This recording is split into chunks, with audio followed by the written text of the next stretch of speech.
আসসালামু আলাইকুম। দেশ বিদেশ টিভি থেকে হোসেন বলছি। আমার চ্যানেলে সবাইকে স্বাগত। ওই জীবজন্তুদের একটা প্রোগ্রাম আছে ন্যাশনাল জিওগ্রাফি বা ডিসকভারি চ্যানেল, যদি দেখেন দেখবেন যে সেখানে ওয়াইল্ড ডগ, এই যে কুকুর, বন্য কুকুর আছে, এগুলো দেখতে ছোটখাটো, কিন্তু এরা কিন্তু দলবদ্ধভাবে বাঘকেও আক্রমণ করে বসে, সিংহকে আক্রমণ করে বসে, এবং দেখা যায় অনেক সময় বাঘ সিংহ পরাজিত হয়ে যায় তাদের কাছে। এখন ইউনূস সাহেবকে কেউ কেউ হয়তো বাঘ ভাবতেছেন, কেউ কেউ তাকে সিংহ ভাবতেছেন, মনে করতেছেন আওয়ামী লীগ নাই, এখন বাংলাদেশকে যদি আমরা হীরক রাজার দেশও মনে করি, মানে কিছু যায় আসে না। এখন ইউনূস সাহেব খারাপ বা ইউনূস সাহেব খুব ভালো সেটা বলি না। ইউনূস সরকারের কিছু সাফল্য আছে, আবার ব্যর্থতাও আছে। এখন বড় সমস্যা হচ্ছে মাঠে থাকা যে দলগুলো আছে, যারা রাজনীতি করেন, যারা তাকে নিঃশর্তভাবে সাপোর্ট দিয়েছিলেন ৫ আগস্টের পর, তারা এখন ইউনূসকে কিছুটা সন্দেহের চোখে দেখতেছে, মানে পুরা বিশ্বাস করতে পারতেছেন না। এখন কেউ কেউ বলতেছেন তিনি গ্রামীণ ব্যাংকের এমডি পদ ছাড়তেই তার মন চায় না, আর দেশের এই এত বড় রাজত্ব তিনি ছেড়ে দিবেন সহজে। এখন কেউ কেউ আবার বলতেছেন যে এই যে সংস্কারের কথা বলা হচ্ছে, এগুলো হবে শুভঙ্করের ফাঁকি, এগুলো করতে পারবেন না, এগুলো ফাঁকা আওয়াজ। আবার নির্বাচন ডিসেম্বরে হয় কিনা এটা নিয়ে অনেকের সন্দেহ আছে। কেউ কেউ বলছেন যে ইউনূস সরকারের মতলব ভালো না, দেখা যায় যে আরেক পক্ষকে নামায়া দিচ্ছে, তারা বলতেছে না ইউনূস স্যার আরো 5 বছর থাকতে হবে, মানে এটা মামার বাড়ির আবদার, এই টাইপের একটা কিছু। এখন আওয়ামী লীগ মাঠে নাই, কিন্তু আবার জানানো দিচ্ছে তারা যে আমরা আসছি। এখন সরকার মধ্যখানে একটা উদ্যোগ নিয়েছিল, রিফাইন্ড আওয়ামী লীগ, নতুন আওয়ামী লীগ করবে, এবং সেটা সেনাবাহিনীর মাধ্যমে প্রস্তাব দিয়েছিল বৈষম্য বিরোধী বা নাগরিকদেরকে।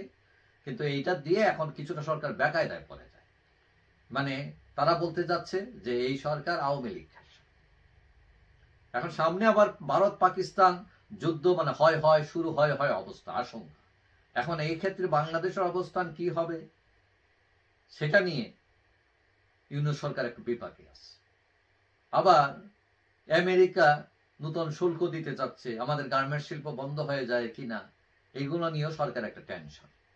আবার আরাকান আর্মি আমাদের এলাকায় ঢুকে মানুষ ধরে নিয়ে যাচ্ছে, সেটা তো একটা চাপ আছে। আর ভারতের চাপ তো আছেই, এটা আজকে থেকে না, মানে ইউনূস সাহেব ক্ষমতা বসার পর থেকে।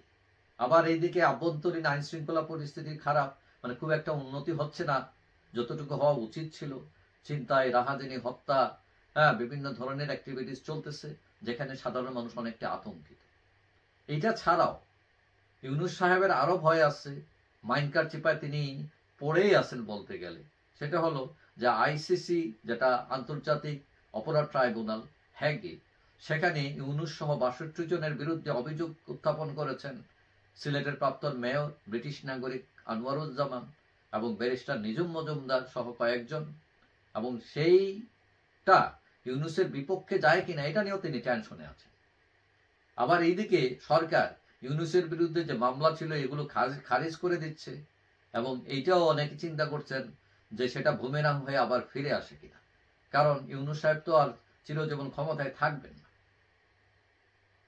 আর সবচেয়ে বড় ভয় হচ্ছে যে আওয়ামী লীগ কখন ঢুকে পড়ে আবার গণেশ উল্টায় ফেলে, এবং সেটা নির্বাচনের আগেই চলে আসে কিনা, এটা নিয়েও ভয় আছে তাদের। এবং কেউ কেউ বলছেন তখন হয়তো ইউনূস সাহেব পালাইতে পারবেন না, টাইমই পাবেন না, তখন দোয়া ইউনূস পড়া ছাড়া তার আর কোনো কাজ থাকবে না। তবে ইউনূস সাহেব যতই বিপদে থাকেন না কেন, তাদের আবার সাফল্য আছে। যেমন বিশেষ করে রমজানে দ্রব্যমূল্য স্থিতিশীল রাখায় তারা মোটামুটি একটা ম্যাজিক দেখিয়েছেন, ব্যাংকিং খাতকে মোটামুটি সাফল্যের মুখ দেখাচ্ছেন, পথে আসছেন।